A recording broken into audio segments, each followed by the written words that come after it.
హైకోర్టులో అడిగినటువంటి previous year క్వశ్చన్ని చూస్తూ దానికి సంబంధించినటువంటి ఇంకా 360 డిగ్రీస్ అనాలసిస్ని ఇంకా దీని సరౌండింగ్ ఇంపార్టెంట్ టాపిక్స్ని మాట్లాడేటువంటి సిరీస్ ఇది.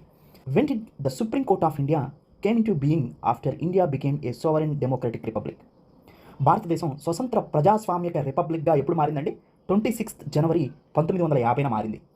అది సోవరెన్ డెమోక్రటిక్ రిపబ్లిక్గా ఇండియా మారిన తర్వాత 2 రోజులకే 28th ఆఫ్ జాన్ 1950న the supreme court of India అనేది ఎస్టాబ్లిష్ చేయబడింది. ద సుప్రీం కోర్ట్ ఆఫ్ ఇండియాని ఇంతకుముందు మనం ఫెడరల్ కోర్ట్ ఆఫ్ ఇండియాగా పిలిచేవాళ్ళం. దాని తర్వాత ఇది సుప్రీం కోర్ట్ ఆఫ్ ఇండియాగా మారింది. నెక్స్ట్ వచ్చేసి కాన్స్టిట్యూషన్ ఆఫ్ ఇండియా. భారత రాజ్యాంగం ఎప్పుడు అమల్లోకి వచ్చింది? Constitution of India came into force from 26th Jan 1950. భారత రాజ్యాంగం 1950 జనవరి 26 నుంచి అమల్లోకి వచ్చింది. ఏ చట్టాన్ని రీప్లేస్ చేస్తూ వచ్చింది? ఇది గవర్నమెంట్ ఆఫ్ ఇండియా యాక్ట్ 1935. దీన్ని మనం మినీ కాన్స్టిట్యూషన్గా పిలుస్తాం. ఈ చట్టాన్ని రీప్లేస్ చేసి వచ్చింది. దీని తర్వాత 28th జాన్ 1950న సుప్రీంకోర్టు అనేది ఏర్పాటు అవ్వడం జరిగింది.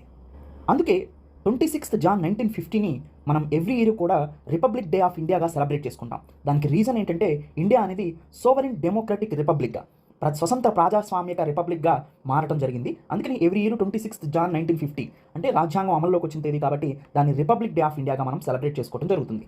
ఇంకొక ఇంపార్టెంట్ పాయింట్ ఏంటంటే మనకి సుప్రీంకోర్టు అనేది 28th జాన్ 1950 నుంచి అమల్లోకి వచ్చింది కదా. దానికన్నా ముందు అంటే 1937 నుంచి 1950 వరకు కూడా ఎవరు సుప్రీంకోర్టు బదులు ఏమని పిలిచేవాళ్ళు? సుప్రీంకోర్టు అంటే ఫెడరల్ కోర్ట్ ఆఫ్ ఇండియా అని పిలిచేవాళ్ళు. సుప్రీంకోర్టు కన్నా ముందు దీన్ని ఫెడరల్ కోర్ట్ ఆఫ్ ఇండియా పిలిచేవాళ్ళు. 1950 జనవరి 28 నుంచి దీన్ని సుప్రీం కోర్ట్ ఆఫ్ ఇండియాగా పిలవడం జరుగుతుంది అనమాట. సో హైయెస్ట్ జ్యుడిషియల్ బాడీ ఏంటి 1950 కన్నా ముందు అంటే federal court of India.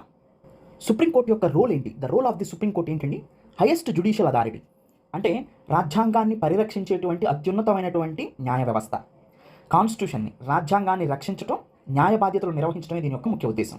And fundamental rights అనేవి 26th జాన్ 1950 నుంచి అమల్లోకి వచ్చాయి. అంటే ఫండమెంటల్ రైట్స్ని అంటే ఆల్ ఇండియన్ సిటిజన్స్కి ప్రతి భారతీయుడికి కూడా 1950 జనవరి 26 నుంచి రాజ్యాంగం అమల్లోకి వచ్చిన దగ్గర నుంచి రాజ్యాంగ హక్కులు కల్పించింది. దాంట్లో ఫండమెంటల్ రైట్స్ అనేది ప్రాథమిక హక్కులు అనేది ముఖ్యంగా తన సిటిజన్స్కి తన భారతీయ పౌరులకి అందించడం జరిగిందనమాట.